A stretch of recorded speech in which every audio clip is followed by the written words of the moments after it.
जो आषाढ़ महीने का जो नवरात्र आता है, जो आज से प्रारंभ हुआ है, कहते हैं अगर कोई स्थिर होकर एकांत में बैठकर भगवान शंकर के नाम का मात्र संबोधन श्रवण कर लेता है, सुन ले, गुनगुना ले, शिव को याद कर ले, तो कहते हैं शिव और शक्ति की दोनों की कृपा उसके ऊपर बनी ही रहती है। आज से नवरात्रे प्रारंभ हुए हैं, 9 दिन तक। ये गुप्त नवरात्रे के 9 दिन। अगर आपको ऐसा लगता है कि शिव जी आप बाबा मेरी नहीं सुन रहा, बहुत संघर्ष का जीवन चल रहा है, बहुत परेशानी का जीवन चल रहा है, बहुत कष्ट का जीवन चल रहा है और कोई मंजिल, कोई राह, कोई मार्ग दिख ही नहीं रहा, तुम्हारा कैसा भी दुख है, इससे 9 दिन तक का एक नियम ले लो गुप्त नवरात्रे में कि मुझे शिव जी के मंदिर में अशोक सुंदरी वाली जगह पर एक बेलपत्र माँ हेमवती माता के नाम से, कौन सी माता? हेमवती, माँ हेमवती के नाम से एक बेलपत्र अशोक सुंदरी वाली जगह पर समर्पित करूंगा। 9 दिन का एक नियम धारण करो और 12वें या 15वें दिन आप देखिए आपका जो दुख है मेरा बाबा उसको काट कर ही रहे। गुप्त नवरात्रे जो आज से प्रारंभ हुए हैं, गुप्त नवरात्रे जो आषाढ़ महीने का ये गुप्त नवरात्रा है, इस नवरात्रे में हेमवती माता का स्मरण करना, एक बेलपत्र का पूजन करना, या एक बेलपत्र के वृक्ष के नीचे आप 9 दिन तक भी, अगर मंदिर तक भी नहीं जा सकते, मंदिर में आप बेलपत्र रखने नहीं जा सकते, तो आपके घर के आंगन में, द्वारे पर, बगीचे में, आपके घर के पास अगर कोई बेलपत्र का पौधा है, वृक्ष है, उस बेलपत्र के वृक्ष के सामने एक बेलपत्र का पत्ता रखकर भी अगर आप उस पर जल चढ़ा रहे हैं या पूजन कर रहे हैं हेमवती माता के नाम से, तो उसका फल आपको मिलेगा। और मान लो बेलपत्र का वृक्ष भी नहीं है, हम मंदिर भी नहीं जा सकते, हम कहीं नहीं जा सकते, घर से बाहर कैसे निकलें, पानी तेज है, जलवृष्टि हो रही है, बहुत सा पानी है, तो क्या करें? अपने घर में जो शिवलिंग है, तुम्हारे घर में अगर जो शिवलिंग है, तुम्हारे घर में जो शिवलिंग विराजमान है, उसी शिवलिंग के साक्षी में, सम्मुख में भी अगर हेमवती माता का नाम लेकर अगर एक बेलपत्र समर्पित करोगे 9 दिवस तक, तो उसका फल मिलेगा जरूर। कौन है ये? शिव महापुराण की कथा कथी है जब माता पार्वती जी हिमालय राज के घर में प्रगटी और हिमालयों की कंदरा में बैठकर मां पार्वती जी तप साधना में लीन हुई। जितनी परीक्षा भगवान शंकर ले सकते थे, शिव जी ने सारी परीक्षा ली। ब्रह्मदेव परीक्षा लेने आए, भगवान नारायण परीक्षा लेने आए, इंद्रदेव आए, सप्तऋषि आए, सारे साधु संतों को परीक्षा लेने भेजा, पर मां उन परीक्षाओं में पास होती चली गई। तब भगवान शंकर ने दर्शन देकर कहा, पार्वती आज से तुम्हारा नाम हेमवती रहेगा। सुनो पार्वती, तुम्हारे इस नाम की आराधना जो तुम्हारे गुप्त स्वरूप में करेगा, उसको मनवांचित फल की प्राप्ति हो जाएगी। और शिव शक्ति की खूब आराधना करो, भगवान शंकर और पार्वती की खूब साधना करो, शिव पार्वती का भजन करो, शिव पार्वती का स्मरण करो, शिव पार्वती की भक्ति करो, मंत्र जाप करो, नाम जाप करो, कीर्तन करो, आराधना करो, साधना करो, वो फल देते हैं। आराधना साधना माँ अम्बा जगदम्बा की भी शिव के साथ। नवरात्र में यदि प्रेमवश, नवरात्र में अगर माँ जगतजननी जगदम्बा का, अम्बा का दर्शन करने के लिए माता रानी के मंदिर तक जा रहे हो, तो एक पुष्प की 9 पंखड़ियां, और वो भी नहीं कर सकते, अपने घर में माँ जगत जननी को 9 चावल के दाने लाल चंदन में कर अर्पित करो, माँ को रिझाओ, देवी को रिझाओ, और शंकर की जितनी आराधना कर सकते हो, श्री शिवा नमस्तु। जैसे माताएं कहती हैं हम नवरात्र में माता जी का व्रत रख रहे हैं, हम नवरात्र में ये उपासना कर रहे हैं, हम नवरात्र में माता की ज्योत खड़ी कर रहे हैं, हम नवरात्र में माता का अनुष्ठान, बिल्कुल करो, अनुष्ठान करना जरूरी है। आप व्रत करती हो जरूर करो, आप साधना करती हो, आपके घर में जैसा होता है वैसा करो, आपके घर में जो होता है वो करो। पर साथ में नवरात्र में यदि प्रेमवश, नवरात्र में अगर माँ जगतजननी जगदम्बा का, अम्बा का दर्शन करने के लिए माता रानी के मंदिर तक जा रहे हो, तो एक पुष्प की 9 पंखड़ियां जरूर लेकर, और वो भी नहीं कर सकते, अपने घर में माँ जगत जननी को 9 चावल के दाने लाल चंदन में कर, और शंकर की जितनी आराधना कर सकते हो, श्री शिवा नमस्तु। इसके ऊपर जब जब श्रीफल रखाता है, नारियल रखाता है, तो उस पर 5 बार 7 बार मोली नहीं लपेटी जाएगी, तो 9 ही बार लपेटी जाएगी। 5 या 7 बार लपेटते हैं तो कहते हैं कि लक्ष्मी की छिन्नता होती। जिसके यहाँ दिया अखंड जलाया जाता है, अगर वो दिए की लो, दिए की बाती अगर दक्षिण दिशा की होती है, तो उसके घर में साल भर में एक घात जरूर होती है। जो दिया अखंड जलता है, उसकी बाती का मुख दक्षिण का नहीं होना चाहिए। अगर आपने देवी भागवत का स्मरण करा हो, देवी भागवत को अगर सुना हो, तो देवी भागवत में स्पष्ट किया गया कि पूर्व की ओर मुख करा हुआ दिया, अर्थात पूर्व की ओर ज्योत जो जलाई जाती है, वो संपदा की वृद्धि करती है। पश्चिम की ओर मुख कर जो ज्योत लगाई जाती है महाराज, वो बेभव को देती है। और उत्तर की ओर जो मुख कर ज्योत जलाई जाती है, उत्तर की ओर जो ज्योत का मुख रहता है, वो आयु की वृद्धि करती है। कुमार के नवरात्रे हो, हर हर नवरात्र में आप एक विशेष ध्यान रखें, प्रत्येक नवरात्र में, कि हमें शंकर भगवान के शिवलिंग की पूजन करना है। और एक और बात समझ लें, 2 शिवलिंग का निर्माण नहीं भी कर सकते हैं तो एक शिवलिंग का निर्माण करें और उस शिवलिंग के पास में ही एक छोटा सा मिट्टी का ढेला रखकर मां जगतजननी जगदम्बा का भी पूजन कर सकते हैं। आपको नहीं बनाना 2 शिवलिंग, तो एक शिवलिंग, एक मिट्टी का थोड़ा सा। ऐसा नहीं है कि मेरी माता दुर्गा भवानी पिंडी के रूप में नहीं पूजाती हैं। अगर मेरी माता पिंडी के रूप में नहीं पूजाती तो वैष्णो देवी में 3 पिंडियां विराजमान नहीं हो पाती।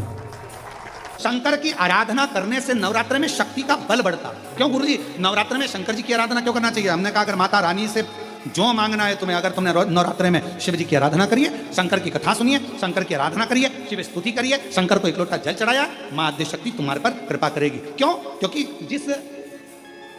जिस स्थान पर शिवलिंग रखा होता है और जो हस्त कमल है वो मां पार्वती जगत जननी दुर्गा भवानी है। जब हम जल चढ़ाते हैं मां आद्य शक्ति अम्बा जगदम्बा 64 योगिनियों पर वो जल चढ़ जाता है और जगत जननी नवरात्र में प्रसन्न हो जाती है। वो जल की इतनी महत्वता है। आद्य शक्ति को प्रसन्न करना है, नवरात्र में शिव जी को जल चढ़ा।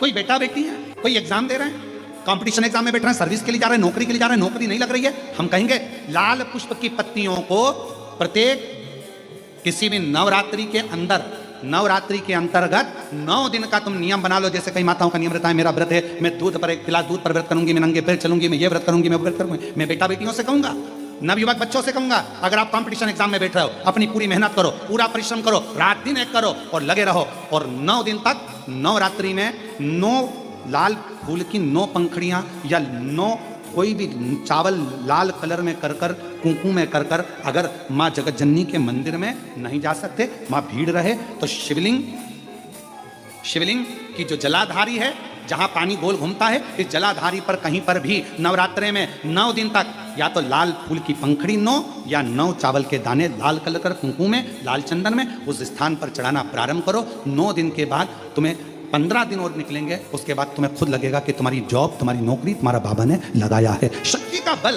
परिश्रम जरूर करना, मेहनत जरूर करना, रात दिन पढ़ाई एक साथ करना और अपने परिश्रम को नहीं छोड़ना। मेहनत जरूर करो पर साथ में ये प्रयोग भी करो नवरात्रि का। देखो शिव और शक्ति का बल तुम्हें प्रसन्नता देता है कि नहीं देता? शिव शक्ति का बल हमें प्रसन्नता देता है कि नहीं? अब कई लोग ऐसे होते हैं, हम नवरात्रि आई है, माता रानी को भज रहे हैं, जगत जननी दुर्गा भवानी को भज रहे हैं, पर शिव जी के मंदिर तक नहीं जा रहे, समय नहीं मिल रहा मंदिर जाने का, क्योंकि माता जी के मंदिर जाते हैं, माता जी को प्रणाम। अरे उस शंकर को पहले भजो, सुबह उठते से पहला 1 लोटा जल शिव को, क्योंकि उसी के माँ जगत जननी हस्तकमल पर जल जाना जरूरी है। शंकर का चढ़ा वो हमें फल प्रदान। और देवी भागवत का स्मरण करें या शिव महापुराण की कथा का स्मरण करें तो केवल माँ पार्वती का नाम, गौरी शंकर, गौरा पार्वती, भगवान देवादिदेव महादेव के साथ जब हम माँ पार्वती के नाम का उच्चारण करते हैं, केवल माँ पार्वती के नाम का उच्चारण, तो आप महसूस करेंगे कि आपके अंदर एक अलग से ऊर्जा, एक अलग से बल आपके शरीर में आ रहा है। मेरे देवादिदेव महादेव के पूरे शरीर में, अगर भगवान शंकर के पूरे शरीर में यह पूरा विश्व समाया हुआ है, जल चर, थल चर, वायु चर, सब शिव के शरीर में है, तो मेरी जगत जननी पार्वती मैया का केवल नाम उच्चारण, उस शरीर में जितना विश्व समाया है सबका भरण पोषण करने का बल मेरी माँ जगत जननी जगदम्बा पार्वती जी करती है। पार्वती का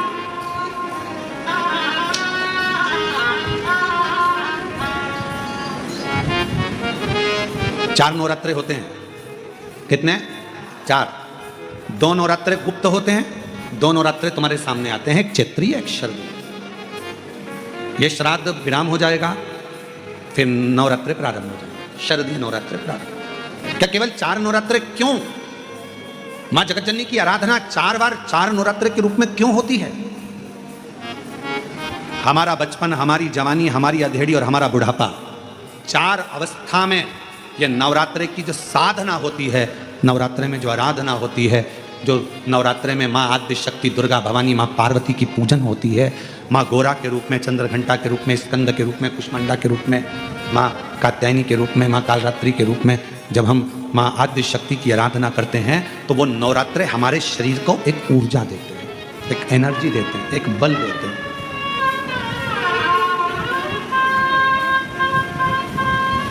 गौरी शंकर कहो, गौरी शंकर कहो, गौरी शंकर बिना उद्धार।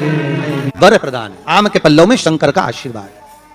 11 आम के जो पत्ते जिस डाली में लगे होते हैं, वो डाली कोमल सी डाली, 11 टुकड़े महाराज, एक कच्चे सूत से लपेटकर 11 बार उसका भाग, जब उसको लपेट लोगे इस तरह से इकट्ठा करके, आगे का जो भाग है 11 बार कच्चा सूत लपेटने के बाद जो भाग पीछे का आगे का कोई भी हो उसको शहद में डुबाकर शिव जी को समर्पित कर दो। किस जगह पर रखना है?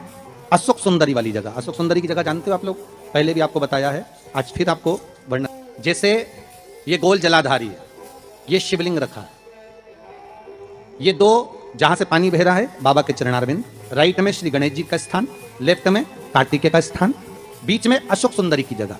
शंकर भगवान की 6 लड़कियां हैं।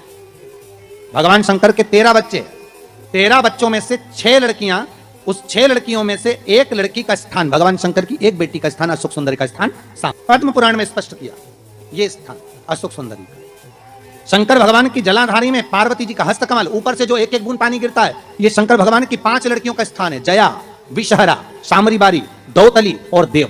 शंकर भगवान की 5 लड़कियां भगवान शंकर के मस्तक पे जल की धार गिरा रही। बीच में जो अशोक सुंदरी का स्थान है महाराज, उस जगह पर शहद का मुख, जो शहद आपने भिंगोया है, उस शहद का मुख शंकर जी की ओर कर कर इसी में इन्हीं नवरात्रि में शंकर भगवान के उस अशोक सुंदरी की जगह पर शहद का भाग शिव जी की ओर रख दें। महाराज अगर घर में संपदा की कमी हो या कोई पैसा खा गया हो, रुपया नहीं दे रहा हो, पैसा अटक गया हो, तो उस शहद को शिव जी की ओर मुख कर कर उस आम के पल्लव की जो डंडी है उसको 11 डंडी को वहां रख दीजिए और उससे अपनी कामना कर कर आ जाइए।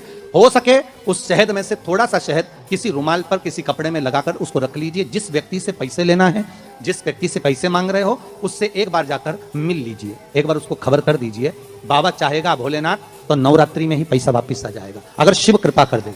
ये बाबा, आम का पल्लव कोई साधारण नहीं जिसको कलश के ऊपर रखा जाता है, शिव की कृपा। जिस आम के पेड़ पर स्वयं कामदेव चढ़कर भगवान शंकर के तीसरे नेत्र द्वारा जलकर भस्म हो जाते हैं, वो आम का पेड़ साधारण नहीं है। घर में ज्यादा रोग हो, बीमारी हो, ज्यादा तकलीफें आ रही हो, कष्ट बढ़ रहा हो, बीमारियां बढ़ रही हो, या भय लग रहा हो, डर लग रहा हो, हृदय चित्त में कहीं ना कहीं आपको भय का भान हो रहा हो, तो 1 लोटा पानी एक कलश में जल भर कर रख लीजिए और रात भर उसको रखे रहने दो। नवरात्रि चल रहा है, उस कलश को रात भर रखकर सुबह सुबह उस कलश में एक बेलपत्र डालकर उस जल को नीम के पेड़ के नीचे, जहां चैत्री नवरात्रि में नीम के पेड़ के नीचे सारी विद्याएं, आद्य शक्तियां, सारी देवी उस नीम के पेड़ के नीचे विराजमान रहती हैं। उस कलश में एक बेलपत्र डालकर रात भर रखकर उस जल को पूरे घर में घुमाकर उस नीम के पेड़ के नीचे समर्पित कर दीजिए। महाराज घर में भय लगना बंद हो जाएगा, कोई बड़ी बीमारी आपको घेरेगी नहीं और उस बीमारी से, उस रोग से आप मुक्त रहेंगे। उस बीमारी से, उस रोग से आप मुक्त पाएंगे, वो बीमारी आपको घेर नहीं। विश्वनाथ को कुछ नहीं चाहिए, मेरे शंकर को चाहिए क्या? अगर आपके जीवन में ऐसा लगे कि बहुत बड़ी बीमारी आ गई और आपके घर का व्यक्ति वेंटिलेटर पर पड़ा हुआ है, तो शमी के वृक्ष के फूल ले आओ 7, और शमी के वृक्ष के 7 फूल लाकर एक एक फूल शंकर भगवान को श्री शिवाय नमस्तुभ्यम कहकर उस व्यक्ति के लिए जो पड़ा हुआ है, अंतिम सांसें गिन रहा है, जिसको अटैक आ गया, अंतिम सांसों में जो गिन रहा है, उसके नाम से भगवान शंकर पर चढ़ाना प्रारंभ कर दो। मात्र 7 पुष्प, उस शमी के वृक्ष के 7 पुष्प आप शिव को समर्पित करिए, उसका नाम और गोत्र बोलकर, और भगवान शंकर का मूल मंत्र श्री शिवाय, जम के बोलिए श्री शिवाय नमस्तुभ्यम बोलकर एक एक शमी का फूल शंकर पर चढ़ाना प्रारंभ कर दो। फिर आगे वो विश्वनाथ की मर्जी है, वो प्राण कैसे लेकर वापस आता है, उस काल से छुड़ाकर महाकाल कैसे लाता है, ये वो जाने। आपका फर्ज केवल आप अदा करिए।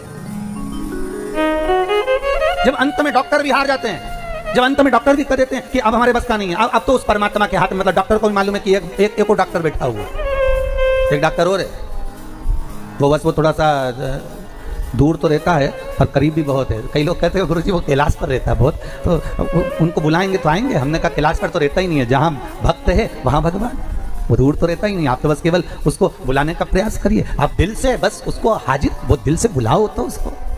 इसलिए देवी भागवत में लिखा है कि नवरात्रि में एक दिन, जैसे प्रतिपदा है, पहला दिन है तो 1 कन्या का पूजन करो, द्वितीया है तो 2 कन्या का पूजन करो, तृतीया है तो 3 कन्या का पूजन करो, चतुर्थी है तो 4 कन्या का पूजन करो, पंचमी है 5 कन्या का पूजन करो, छठ है 6 कन्या का पूजन करो, सप्तमी है 7 कन्या का पूजन करो, अष्टमी है 8 कन्या का पूजन करो, नवमी है, जम के बोलो, 9 कन्याओं का पूजन करो। और अगर इस तरह से आप पूजन नहीं कर सकते नवरात्रि में, तो 9 कन्याओं का पूजन एक साथ, या तो अष्टमी के दिन या नवमी के दिन कर दो, या मध्य में बीच में भी आप कर सकते हो एक साथ। पर अगर आपकी कोई कामना है, आपकी कोई इच्छा है, मालूम पड़े, जैसे कई लोग कहते हैं कि हमारी इच्छा है, हमारी वो मकान नहीं बिक रहा, या हमारी वो जमीन नहीं खरीदी जा रही, या हमारी कोई कंपनी नहीं डल रही, या हमारे काम में ये अड़चन आ रही है, तो नवरात्रि में, 4 नवरात्रि में से किसी भी नवरात्रि में आप नियम बना लो कि एक कलश की स्थापना कर एक दिन में 1 कन्या का पूजन कर उसको भोजन कराना, लाल वस्त्र देना। लाल चुनरी देना, दूसरे दिन में दो कन्याओं का पूजन करके लाल वस्त्र उड़ाना, लाल चुनरी देना, तीसरे दिन में 3, चौथे दिन में 4, पांचवें दिन में 5, ऐसे 7-9 दिन तक एक एक कन्याओं के क्रम को बढ़ाते बढ़ाते बढ़ाते बढ़ाते आप उस पूजन का विधान प्रबल कर सकते हैं। क्या मैं नवरात्र में अगर मान लो कोई साधना करना हो तो कौन सी साधना करना चाहिए? हम किसकी आराधना करें? हम 9 दिन तक किसकी साधना करें? तो अगर बन सके तो देवी भागवत में सबसे सुंदर साधना यही है कि हम एक दिन में एक कन्या के चरण धोकर पूजन कर कर उस कन्या को भोजन कराकर उसका स्मरण करें। हाँ, ये जरूर है कि कोरोना महामारी चल रही है तो इस नवरात्र में भले ना करें, पर आगे की नवरात्रि में जब नवरात्रि अच्छे रहे, कोरोना से मुक्त रहे, तब आप किसी कन्या को एक दिन में 1, 2 दिन में 2, 3 दिन में 3, 4 दिन में 4, 5 दिन में 5, ऐसे नवरात्रि 4 बार जो नवरात्रि आती है किसी भी नवरात्रि में आप स्मरण करें, उसका फल हो। जैसे बेलपत्री का किया गया दान छिन्न नहीं माना गया, बेलपत्री का किया गया दान छिन्न दान नहीं है, समाप्ति नहीं होती। बेलपत्री अगर आपने कोई आपसे कहा जी तुम्हारे यहाँ बेलपत्री लगी है जरा 8-10 दे दोगी क्या? बिल्कुल। और उससे कहो बेलपत्र तू मत तोड़, हम तोड़ कर और अपने हाथ से बेलपत्र निकाल कर उसको दो दान। ये छिन्न दान नहीं है, ये समाप्त नहीं होता, ये बेलपत्र का दान अविरल दान बढ़ता है। 2 गुप्त नवरात्र, एक गुप्त नवरात्र यही माघ के महीने में आता है। श्रृंगी ऋषि ने इस गुप्त नवरात्रे का बड़ा वर्णन किया। श्रृंगी बाबा ने इस गुप्त नवरात्रे के बारे में बहुत कुछ बताया। श्रृंगी बाबा गुप्त नवरात्रे के लिए कहते हैं अगर इस गुप्त नवरात्रे के अंतर्गत 9 लाल फूल और 5 श्वेत पुष्प, ये दोनों लोग कहते हैं गुप्त नवरात्रे में हम देवी की आराधना करें, गुप्त नवरात्रे में हम भगवान की आराधना करें, पर शिव महापुराण की कथा कर रही है, भगवान शंकर का चरित्र कथा